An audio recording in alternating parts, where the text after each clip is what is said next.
미국의 그 유명한 사전이 하나 있는데요. 윌리엄 메리엄 웹스터라고 하는 사전이 있어요. 사전을 아시는 분들은 이제 아시는 사전인데 그냥 일반적인 사전이 아니고 이제 전통이 있는 대표하는 사전이다 이렇게 보시면 됩니다. 뭐 영국에 옥스퍼드 사전이 있다면 미국에는 웹스터가 있다 이렇게 생각해도 되고요. 이 사전 이런 사전들이 1년에 한 번씩 연말이 되면은 그 올해 가장 사람들이 많이 썼던 말들을 찾아서 이렇게 올려줍니다. 요즘에 이제 웹사이트에 올라가죠. 옛날에 신문에 올라왔는데 그 웹사이트에 올라온 2023년 동안 지구상의 사람들이 제일 많이 쓴 단어가 나왔습니다. 그게 바로 영어로 오덴티라고 하는데요. 저기 조그맣게 써 있지만 한국말로 바꾸면 진짜 이런 말입니다. 진짜, 진실, 진짜임 이런 거 이런 단어들 의미가 있는데 이게 어떤 단어로 생각하시면 금방 떠오르냐면 거짓과 연결시키면 금방 의미가 떠오르게 됩니다. 진짜가 사라져가고 거짓이 팽배한 시대를 저희가 살고 있는데 특별히 AI라고 하는 그러니까 인공지능이라고 하는 것이 막 오래전에 개발됐고 지금은 이제 우리 안에 들어와 있는데 그래서 이제 컴퓨터로 인터넷을 뭔가 물어보면 웬만한 사람보다는 더 잘하는 웬만한 전문가보다도 잘한다고 말해도 과언이 아닌 그 정도로 이제 컴퓨터가 사람의 지능을 능가하고 통제하고 할 수 있을 정도까지 발전해 있는 상태에 사람들은 이제 특별히 막 책을 찾아보거나 이러기보다는 아유 급한데 빨리 물어보자 하고 AI 인공지능에 물어보면 웬만한 답은 다 얻게 돼요. 그들이 만약에 거짓말을 말해도 인간은 그걸 믿고 따라갈 수밖에 없는 증명해내지 못한다면 그러한 처지까지 이르렀습니다. 이제 그것이 점점 더 깊어지고 있고 이제 많은 학자들과 전문가들은 우려를 나타내고 있습니다. 그들이 그것이 만들어내는 것 중에 딥 페이크라는 말이 있어요. 깊은 페이크 가짜. 딥 페이크는 웬만한 사람들은 구별해내지 못합니다. 그리고 그것은 무슨 풍문, 소문을 만들어내도 찾아내지 못할 정도가 될 때가 많습니다.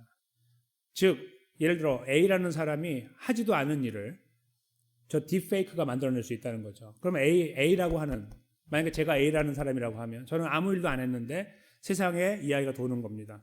사람들이 만들어내는 소문보다 훨씬 빠르게 다 전파되는 거죠. 그럼 어떻게 되겠습니까? 그런 일들이 이제 세상에 버젓이 존재하고 더 많이 팽배해 나가게 됩니다.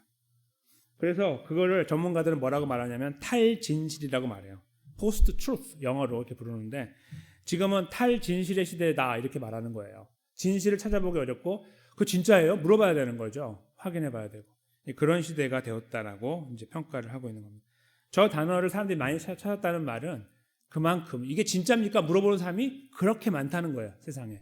왜냐하면 알겠는데 정말 사실인지는 내가 한번 확인해 봐야겠다라고 찾아본다는 거예요. 점점 저런 모양이 사라지겠죠. 왜냐하면 이제 점점 더 그럴 만한 힘도 없어지고 점점 그런 것들을 의지하게 되어 나갈 수 있을 가능성이 더 크기 때문입니다.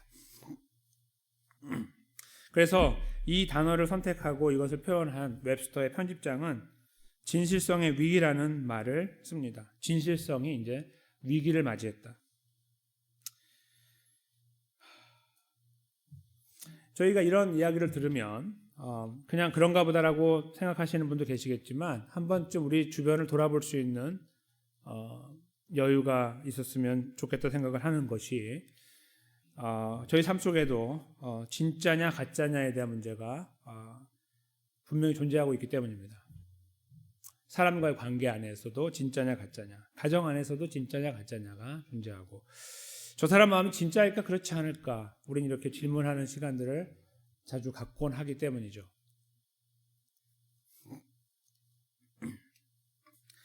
특별히 그런 생각 속에서 저희가 떠올려야 되는 단어 한 가지는 기독교입니다. 아니면 복음이라는 거죠. 우리가 믿고 있는 복음. 어떤 교회는 가짜 복음을 가르치고 있습니다. 그리고 그 가짜 복음을 갖고 있는 성도가 가짜 그리스도를 살아가고 있고 그리고 그것을 증명해내지 못하면은 우리는 다 그 가짜에 매료당하고 살아가게 됩니다. 소위 힘이 있어 보이고 커 보이고 속된 말로 잘 나가면 거기에 뭔가 있다고 생각하는 경우가 많기 때문입니다. 진짜냐 아니냐가 중요한 게 아니라 잘 되고 있느냐 그렇지 않느냐가 더 중요한 시대. 심지어는 이 기독교조차도 거기에 휘둘리고 있다. 이렇게 볼 수 있는 것이죠. 한 해를 마무리하는 이때 우리는 진짜에 대한 갈망이 얼마나 있는지 한 번쯤 돌아봤으면 좋겠고, 진짜를 특별히 우리 자신에게, 그리스도인이라는 우리 자신에게 한 번쯤 대비해 보았으면 좋겠다 생각을 합니다. 그런 의미에서 하나님은 오늘 이 말씀을 저에게 허락하셨다고 믿습니다. 바로 자화상이라는 제목의 말씀입니다. 우리 자신을 돌아볼 수 있는 말씀. 남을 지적하고 저 사람은 이 환경은 왜 거짓으로 가득 차 있는가를 지적하기보다 우리 자신을 살필 수 있는 기회, 오히려 그걸 갖고 있다면 우리가 많은 것을 잃어버린다고 해도 하나님 앞에서 아름다운 걸음일 것입니다. 하나님은 박수 쳐주시고 인정하고 기록에 남기시는 귀한 사건이 될 것이라고 저는 믿습니다. 그래서 우리는 오늘 이 마지막 날 마지막 주일에 이 말씀 앞에서 우리의 지난 삶을 돌아보면서 우리는 과연 진짜였는가 아니면 가짜였는가, 진짜 다 왔는가 가짜 다 왔는가 한 번쯤 주님 앞에 정직하게 질문하며 하나님의 은혜를 구하는 시간을 가졌으면 좋겠습니다. 오늘 저희가 읽은 이 본문은 처음에 이렇게 시작하죠. 오직 너희는 그리스도를 그같이 배우지 아니하였느니라.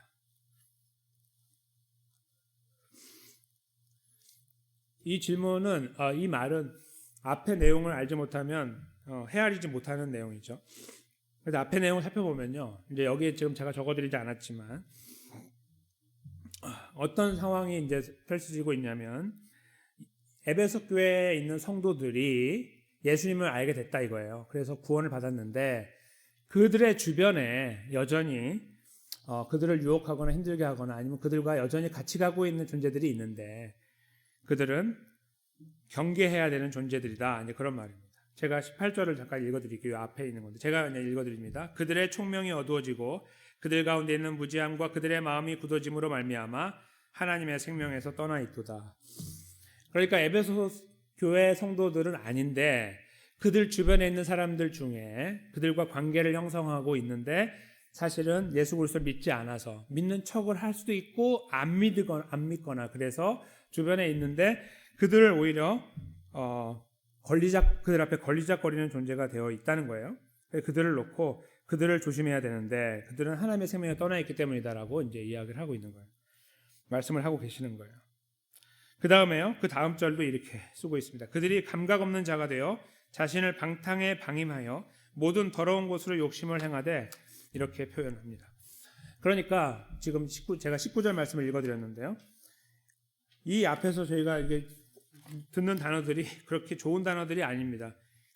감각 없는 자가 되어 뭔가 분별을 못하는 자가 되어서 자신을 방탕이라는 것에 방임하고 모든 더러운 것을 욕심으로 행한다. 더러운 것을 행하는데 욕심을 가지고 행한다. 이게 좀 정확하게 말한다면 모든 더러운 것을 욕심으로, 그러니까 거기에 욕심을 둔다는 거예요. 더러운 것을 하면 저희가 마음에 부담이 되잖아요. 근데 그게 없는 거예요. 한 번 더 하지 뭐 이런 거죠. 그러니까 더러운 일을 하는 거에 욕심이 생기는 거예요. 다른 사람 한 번 할 거다 두 번, 세 번 더 하고 싶은 거예요. 그런 모양으로 사는 게 에베소 교회 성도들이 아니라 그 밖에 있는 사람들인데 그들이 그것을 바라보고 있어요. 그래서 20절에 이렇게 쓰는 거예요. 너희는 그리스도를 그렇게 배우지 않았다 이 말입니다. 그것은 잘못된 길이다 그 말이죠. 그리스도를 따라가는 사람들, 그리스도 안에 있으면 그런 모습을 따라가면 안 되는데 그렇게 하고 있는지 그렇지 하고 있지 않는지를 돌아볼 수 있도록 책망처럼 확 던지는 거예요. 오직 너희는 그리스도를 그같이 배우지 않았다. 그리스도는 그런 그리스도가 아니다. 우리에게 증거된 그리스도는 그런 존재가 아니고 우리는 그렇게 살면 안 된다는 말씀이겠죠. 21절로 저희가 이어서 그 흐르는 내용을 좀 더 살펴보겠습니다. 진리가 예수 안에 있는 것 같이 너희가 참으로 그에게서 듣고 또한 그 안에서 가르침을 받았을진데, 우리가 받았고 우리가 배웠던 에베소 교회 성도들이 받았고 배웠던 말씀은 그들이 살아가고 있는 방식이 아니라 분명히 다른 것인데 그것은 진리라는 겁니다. 그 앞에 있는 그 내용들을 잘 보면 아까 그 내용과 더불어 좀 앞에 내용을 살펴보면 사람들이 자기 멋대로 살고 그 다음에 거짓을 수단으로 삼습니다. 그러니까 마치 2000년 전의 상황인데 마치 인공지능이 있는 것처럼 사방에 거짓 소문들이 퍼져나가고 있는 이런 상황들에 매료되어 살아가고 그것을 즐기고 누리고 그 안에 함께 거하는 것이 마치 기득권을 갖고 있는 것처럼 완전히 잘못된 생각을 갖고 살아가고 있는 모습들, 그것이 에베소 교회 성도들의 모습인데 그걸 보고서 하나님은 이렇게 쓰시는 거죠. 아니, 우리가 만약에 어떤 단어 한 가지를 택한다면 거짓이 아니라 진리다. 2023년도에 많은 사람이 찾았던 바로 진짜라는 단어라는 거예요. 우리는 그 단어를 배웠다. 예수님 안에서. 이렇게 방향을 잡아 나가기 위해서 하나님은 이 21절에 진리라는 말씀을 넣어놨습니다. 예수님 안에 있는 그 진리를 우리가 그에게서 듣고 그 안에서 예수님 안에서 가르침을 받았다. 여러분들 그 진리를 가르침 받았다는 말을 잠깐 생각해 보세요. 어떻게 진리를 가르침 받으셨습니까? 하나님 말씀을 읽어서 알아서 진리를 가르침 받았다고 말씀할 수도 있습니다.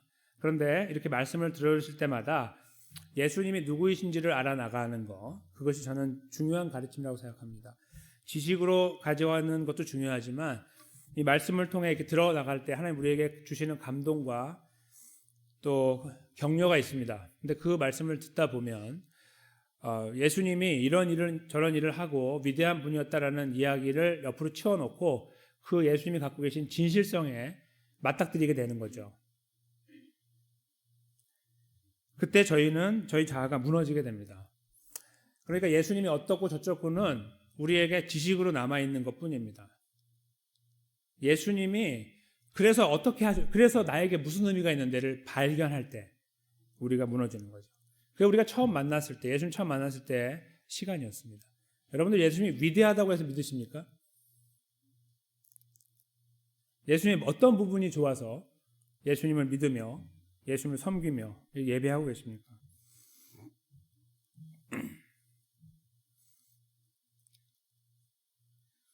예수님은 진실하십니다. 우리는 진실하지 않습니다. 우리가 진실하지 않으면 예수님 진실하지 않으면 되겠는데 예수님은 저 진리 안에서 저 진실함을 계속 갖고 계십니다. 그러니까 예수님은 두들겨 맞는 거죠. 우리에게. 우리가 거짓의 방망이로 계속 때려쳐도 예수님은 계속 두들겨 맞고 계시는 거예요. 그게 지금 여기에 그 21절에 나타나는 진리가 예수님 안에 있고 그것을 우리가 배웠다라는 말씀을 깊이 곱씹을 때 나오는 말씀이에요. 왜요? 우리는 저 진리하고 가깝지가 않기 때문입니다. 우리는 저 진리가 이렇게 말하는 거는 괜찮고 뭐 멋지게 어디에서 이야기하거나 마치 우리 자신이 그런 것처럼 번듯하게 이야기할 수는 있으나 하나님 앞에 우리가 서면 우리는 쪼그라들게 됩니다. 특별히 예수님의 십자가 앞에 서면 더더욱 그렇습니다. 그러니까 십자가가 우리에게 다가올 때 우리의 더러움이 보인 만큼 십자가가 큰 거죠. 그러니까 저 십자가가 위대해서가 중요한 게 아니라 우리 자신이 얼마나 많이 무디어져 있고 더럽고 추악하며 그 진실되지 않은 자리를 좋아하고 아까 말씀드린 것처럼 더 하려고 하는 그런 모습들이 눈에 분명하게 보여질 때 거부할 수 없는 사실로 다가올 때 우리는 거기에서 이 진리의 능력을 경험하게 되는 거예요. 그분은 여전히 맡고 계시니까요. 그래서 잘못된 그 길이 아닌 저렇게 진리를 배운 우리들이 이렇게 살아야 된다라고 조금 더 구체적으로 말씀하시기를 22절에 너희는 유혹의 욕심을 따라 썩어져가는 구습을 따르는 옛사람을 벗어버리라 이렇게 말씀하죠. 여기서 말하는 옛사람은 옛 자아를 말합니다. 예수님 만나기 전에 우리를 말하는 거죠. 우리가 갖고 있는 예수님 만나기 전에 가치관을 말하는 거예요. 인생은 한 방이다 이렇게 생각하고 살아왔던 우리들. 그래서 어떻게 하든 한 방 멋지게 달리고 멋지게 죽자. 뭐 꼭 그렇게 저돌적은 아니라도 최선을 다해 살고 조금 더 이루고 따뜻하게 살다가 가자. 기회가 되면 좀 돕자. 이러한 박애주의적인 분들도 계시겠고 인생에 나름의 가치를 부여하고 살아갔던 그런 것들을 놓고 우리는 옛사람이라고 말하는 거죠. 예수님 만나기 전에. 근데 그것을 버려버리라고 하는데 부정적인 내용이죠. 좋은 거 말고, 좀 좋아 보이는 거 말고 나오는 게 유혹의 욕심을 따라 썩어져가는 옛날 습관을 따르는 옛 자아를 벗어버리자. 옷을 벗었으니까 옷을 입어야 되잖아요. 23절과 24절에 이제 그 내용이 나오는데, 옷을 벗고 옛날 것을 벗고 심령이 새롭게 되어 마음이 새롭게 되어 24절에 하나님을 따라 의와 진리의 거룩함으로 지으심을 받은 새 사람을 입으라. 옛 사람을 벗어버리고 새 사람을 입으라고 말씀하는 겁니다. 이것은 예수님을 믿으라는 말씀이 아닙니다. 다시 한번 마음을 정하고 예수님 믿어야, 그런 말이 아니라 예수님 믿는 그 정직한 자리에 다시 한번 서라, 그런 말이에요. 이미 우리가 예수님 안에 새로운 존재가 됐는데 자꾸 그걸 거부하고 살거든요. 자꾸 거부해요. 사람들 앞에서는 거부하지 않는 것처럼 보이는데 우리는 거부합니다. 우리 자신이 알아요. 얼마나 우리가 새 사람을 거부하고 살고 있는지, 우리가 얼마나 옛사람을 더 좋아하고 있는지를 우리가 알아요. 그렇죠? 여기에서 지금 하나님은 사도 바울을 통해서 그 모습을 더 열심을 다해 이루어가야 된다고 말씀하는 거예요. 새 사람의 존재에 걸맞게 살아가라는 말씀 속에 드러나는 한 단어가 보이죠. 진리라는 단어가 나옵니다. 그렇죠? 저희가 정말 예수님을 잘 믿는 하나님의 사람이라고 하면 뭔가 대단한 일들을 이루는 것은 아무것도 아닙니다. 잘못된 기독교가 가르친 것은 위대한 그리스도인이 위대하다고 말하는 거예요. 성경은 절대로 그렇게 말하지 않아요. 어느 곳에서도 위대한 사람에 대해서 빛을 발하라 말씀하지 않아요. 저 말씀을 잘 보십시오. 진리의 거룩함으로 지으심을 받은 새 사람을 입으라. 진리를 따라가고 있습니까? 그냥 이렇게 물어봐요. 하나님 말씀은. 나는 되게 위대한 사람이 됐어. 그런데 여기까지 걸어오는 걸음이 다 거짓말이었고 다 겉멋 술수로 왔어요. 사람들이 짓밟고 일어나고 다 죽이고 일어나가지고 여기까지 와서 만세하면서 나 그리스도인이라고 말하는 거 하나님 보시고 뭐라고 하실까요? 그렇죠? 오히려 정직하게 살려고 발버둥 치다가 저 진리라는 것 때문에 내 인생 다 조졌다, 망쳐버렸다, 내가 예수님 안 만났으면 차라리 멋지게 한 인생 살았을 텐데 예수님 만나서 자꾸 나를 방해하고 내 생각들을 방해해서 내 인생 이게 뭐냐? 그러나 묵묵히 그 자리를 지켜나가는 사람. 진리 때문에.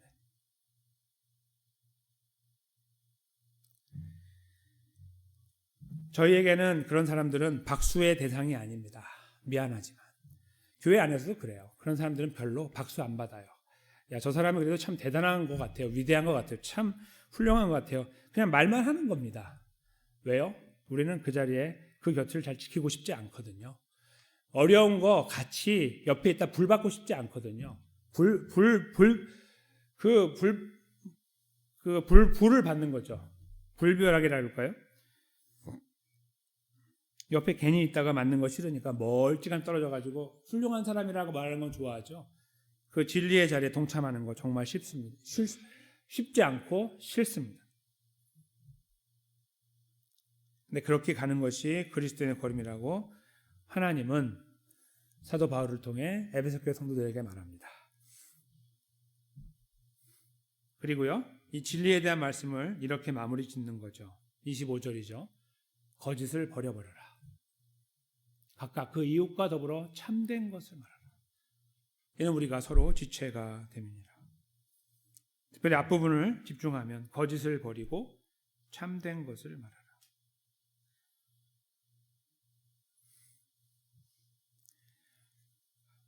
저는 여기에서 특별히 23절, 22절에 나와 있는 그 말씀을 현대어 성경으로 한번 읽어드리고 싶습니다. 22절인데요. 제가 이렇게 읽어드릴게요. 저 이제 22절을 보시면서 들어보세요. 의역을 한 거예요. 여러분의 그 낡고 악한 옛사람을 뽑아 던지십시오. 여러분의 그 낡고 악한 옛사람이야말로 유욕과 속임수로 가득 차서 속속들이 다 썩어버린 지난날 여러분의 자화상입니다.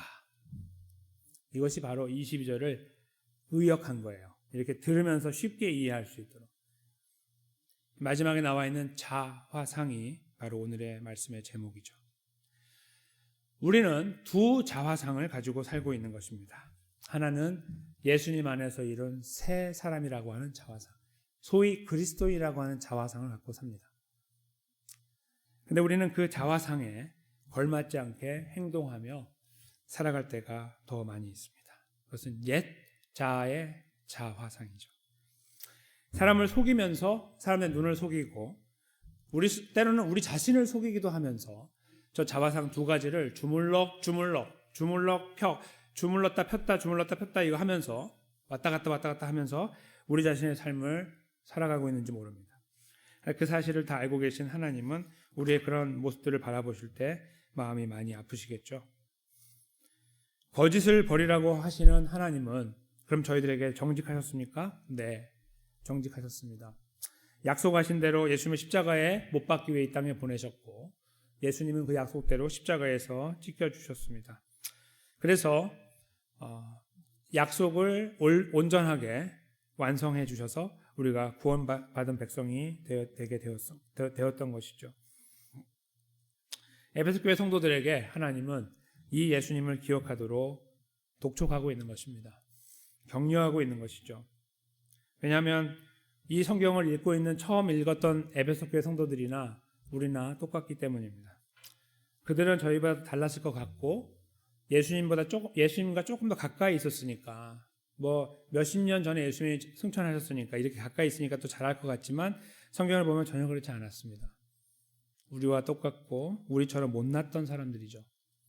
다시 말씀드리면 본문을 통해 저희가 읽어야 되는 부분은 하나님께서 이렇게 간절하게 말씀하고 계시는 거짓을 버리고 참된 것을 말하라. 진리 안에 서 있어라는 이 말씀이 우리가 감당하기 참 어려운 말씀이고 별로 매력적이지 않은 말씀이라는 말씀입니다.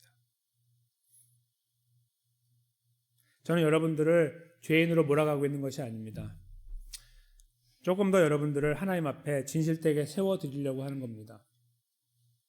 우리 자신이 하나님 앞에 서 있다는 것은 어쩌면 진실 또는 진리 하나로 판가름될 거라고 생각합니다. 아무리 다른 걸 잘해도 진리가 없다면, 하나님 앞에 진실하지 않다면 하나님은 영광을 받지 않으실 겁니다. 우리 자신도 삶이 공허할 것입니다. 아무리 달려도 배부르지 않는 삶을 살게 될 것이죠. 우리가 가야 될 길이 아니기 때문입니다. 오늘 본문은 저희들에게 우리가 가야 될 길을 분명하게 제시합니다. 진실을 따라가라. 진실 아래 있음을 확인하라. 진실과 더불어 걸어가라. 진리가 우리를 힘들게 하는 길 속에 넉넉히 서 있어라 라고 말이죠. 2023년을 맞춰가면서 사람들의 입속에서 계속 회자되는 가장 많이 쓰는 단어, 이거 진짜야? 라고 물어보거나 이거 진짜입니다 라고 말하는 거. 어쩌면 그런 말이 있잖아요. 정말 진짜라는 말을 쓰지 않은 사람이 진짜 진실을 말한다는 말. 그거 알고 계시죠? 이거 진짜입니다 말하는 사람은 제가 이제 몰아가는 건 아닙니다. 그러나 저희가 통상적으로 쓰는 말이 있죠. 진짜입니다. 굉장히 진짜라는 말을 많이 쓸 때 잘 들어보면 이제 진짜가 아닌 것을 말하고 있다는 뜻이죠. 본인은. 그렇죠? 오히려 진짜만 말하고 있는 분들은 그냥 말해요. 그런데 세상은 진짜입니다를 말하라고 하고 물어보고 있습니다. 그 앞에서 저희가 나 진짜입니다라고 계속 말하면서 그 입으로 나 정말 그리스도인이라고 말하는 거기에서 그 한계를 가지고 있는 그 자리에 그렇게 머물러 있어야 될 것인가? 아니면 입을 아예 닫고 그들에게 반응을 보이지 않아도 마음이 힘들고 억울해도 그 자리에서 내가 나 자신을 다 드러내고 나 이런 사람이요 라고 하지 않더라도 하나님이 보고 계시고 하나님이 심판하실 것이고 하나님이 주인이고 주권자이시기 때문에 나 끄떡없다 라고 하면서 주님께 손을 내밀고 내 손을 꼭 잡고 가십시오. 주님, 나를 위로해 주십시오. 오직 하나님께 모든 것을 걸고 걸어가는 것. 이것이 진정한 새 사람을 가진, 새 자아를 가진 자화상을 그려나가는 하나님 백성의 걸음이 아닐까 싶습니다. 만약에 저희가요, 이런 자화상을 향해 걸어가기 원한다면, 이 에베소서 지금 저희가 4장인데요, 뒷부분을 지나서 우리에게 이런 말씀을 많이 하세요. 그러면 이렇게 살아야 돼, 저렇게 살아야 돼, 진실되게 살아야 돼, 이런 말씀을 쭉 뒤에 이어가시다가 5장으로 넘어가요. 그러면서 이렇게 말씀합니다. 앞에 적어드렸습니다. 5장 1절과 2절인데요. 제가 1절을 읽고 2절을 읽어주십시오. 그러므로 사랑을 받은 자녀같이 너희는 하나님을 본받는 자가 되고 그리스도께서 너희를 사랑하신 것 같이 너희도 사랑 가운데서 행하라. 그는 우리를 위하여 자신을 버리사 향기로운 제물과 희생 제물로 하나님께 드리셨느니라. 아멘. 네, 아까 제가 잠시 말씀드린 바로 그 내용이죠. 예수님은 위대하기 때문에 우리가 손을 벌리고 따라가는 것보다는 예수님 우리에게 보여주신 이 진실됨 때문에 따라간다고 말씀드린 바로 그 내용이 여기에서 반복되어 기록되어 있는 것입니다. 그런데 두 가지의 중요한 방향성이 나옵니다. 한 가지는 하나님을 본받자, 1절이죠. 2절은 그리스도, 쭉 내용을 읽어나가면 다른 말로 바꾸면 그리스도를 본받다, 그 말입니다. 하나님을 본받자, 그리스도를 본받자. 이것이 1절과 2절의 내용입니다. 우리가 가야 될 걸음입니다. 우리가 그려야 될 자화상이에요. 그냥 뭔가 좀 더 나아 보이는 것에 대한, 나아 보이기 위해서 자화상을 그리는 것은 의미가 없습니다. 매우 위선적이니까요. 우리는 그런 존재거든요. 깎여지면 힘든 존재잖아요. 그렇죠? 근데 여기 나와 있는 내용을 보세요. 깎여졌잖아요. 그렇죠? 그러면서 저희가 그걸 따라가라고 하고 계시는 것을 저희가 귀담아 들어야 되는 겁니다. 우리가 세워지는 것을 귀담아 들으며 가는 게 아니라 깎여질 것을 귀담아 듣는 거고, 하나님을 본받는다는 것은 결국은 늘 배신당하고 뒤돌아서고 침뱉음을 당하는 걸음이고, 왜냐하면 우리가 그렇게 살고 있으니까. 둘째로 그리스도를 따라가는 것은 저렇게 많이 무너지고 저 바닥까지 가야 되는 걸음이라는 것을 분명하게 말씀하고 계시기 때문입니다. 저것이 우리의 자화상이 돼야 돼요. 왜요? 본받으라고 하시니까요. 명령입니다. 본받아라. 본받아도 된다가 아니고 본받아라. 우리 아버지 하나님을 본받아라. 그 사랑을 본받아라. 베푸신 사랑의 주인공 되시는 예수 그리스도를 본받아라고 말씀하고 계시는 것이기 때문입니다.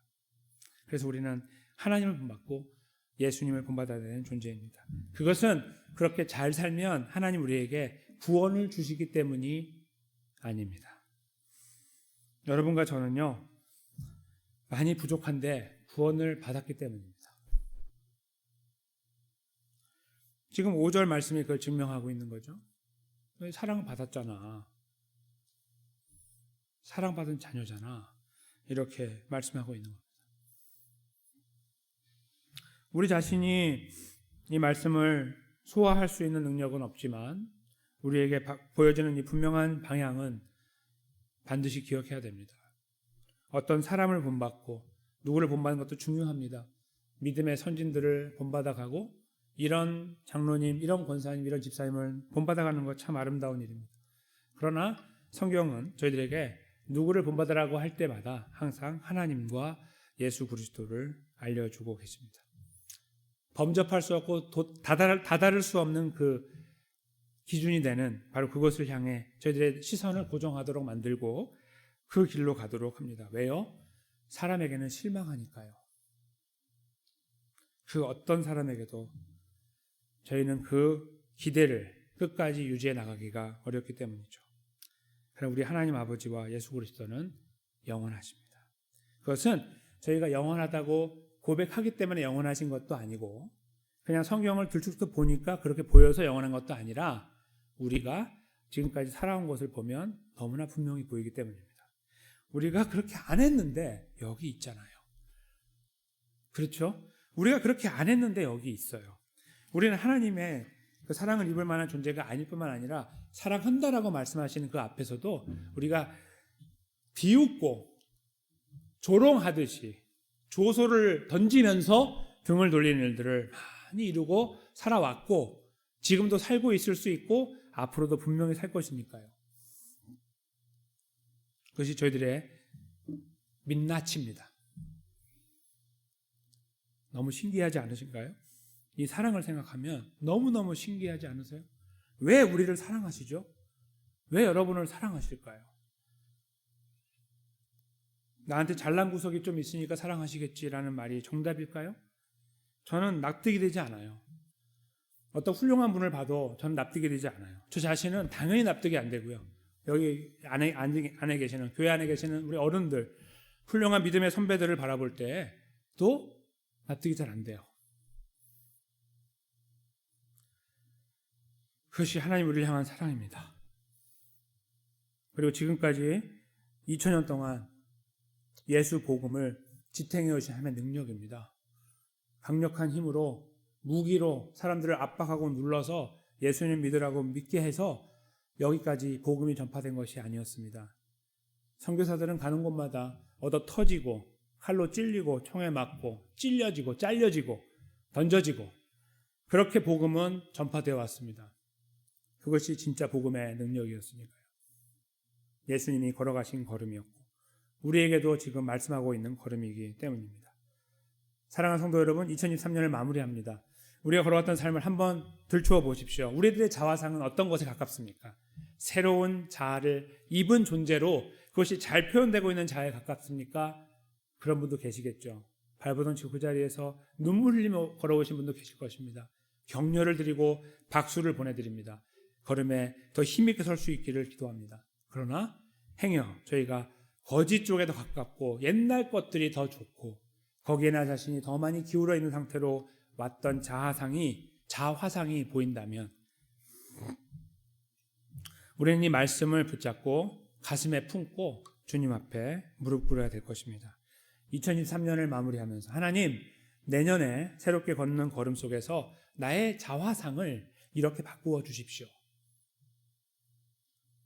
하나님을 본받아서 예수님을 본받는 사람, 사람들의 눈을 의식하지 않고 하나님 앞에 저 자신을 더 정직하게 세울 수 있는 사람, 거기에서 쇼부를 보는 사람, 거기에서 옳고 그름을 판단하고 거기에 마음을 결정하는 사람이 되게 해달라고, 그것이 우리의 자화상이 되게 해달라고 주님 앞에 무릎 꿇었으면 좋겠습니다.